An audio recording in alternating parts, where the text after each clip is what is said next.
So in this part of the video, we're going to do a clutch install. And you might say, why is this bell housing on here? Because you have to index this bell housing before you ever install your clutch. So if you're looking at this video on how to install a clutch on the T56 swap, you need to make sure you go back and watch the previous video I did on how to index the bell housing.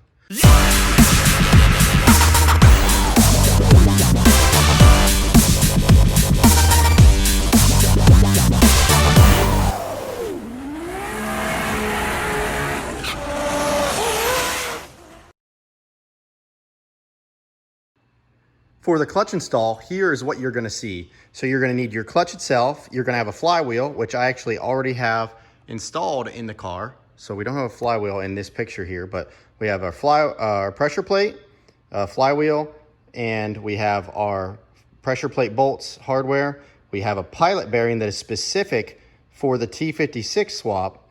And then we have a release bearing, which I'm going to go through setting that up as well. And then we have a billet alignment tool, which is what you get if you get the kit from me, a billet alignment tool. And then if you didn't get this kit from me, and you might get one of these plastic tools, which aren't quite as good with these twin disc or multi-disc clutches, but the billet alignment tool really helps a lot in this process. So you can disassemble your clutch here. Like this one comes with zip ties around there to keep everything together.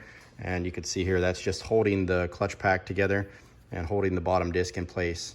Now these Tilton clutches, they come pre-assembled with the top disc already installed. So all you're really gonna do is align this second disc with the first disc and install this pressure plate onto the flywheel itself.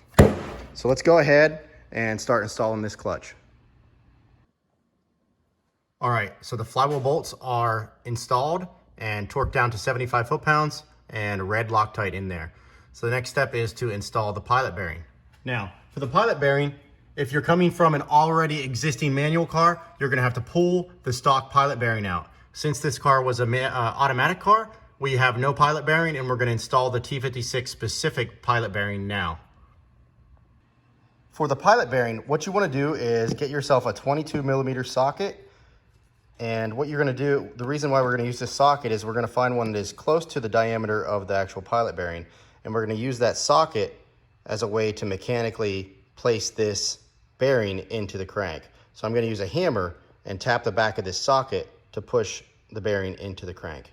So I'm going to go ahead and do that now and come back with it installed.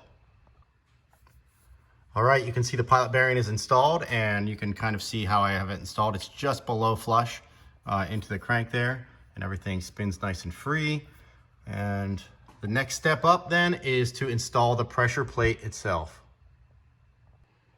For the pressure plate install, one of the easy ways I found to do this if you're working by yourself like I am right now is to install the billet alignment tool through the entire clutch and through the second disc, as this will help you hold the disc and the clutch pack all as one unit so that you can easily get it up on the flywheel and then install your cover bolts. So I'm going to go ahead and install this pressure plate now with the hardware and tighten it down.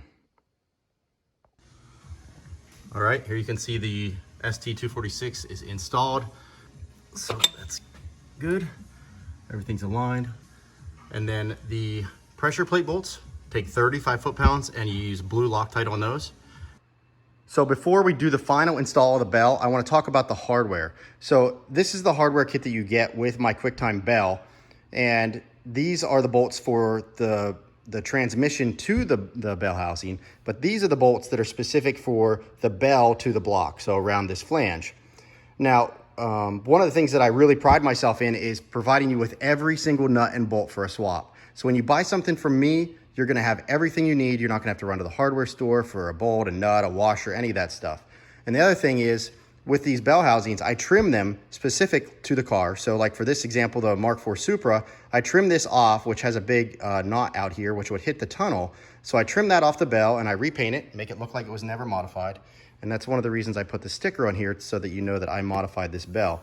So not only do I provide all the hardware, but I also do all the little tips and tricks to make this go into the car really easy. So also, when you buy a kit from me, not only do I trim the bell housing, but I also trim the corner of the trans off right here. So this one right here is not trimmed yet, but I'm gonna show you later where I trim it so that this fits in the car without any issues. So we have two M10 1.25, so fine thread, 30 millimeter long bolts. Those two go in the bottom of the bell down here by the sticker. Then you have the 5 super fine M12 bolts, which are the block bolts. So these 5 go into the block up around the starter on the top side. And then you have 5 lock washers that go with each of those.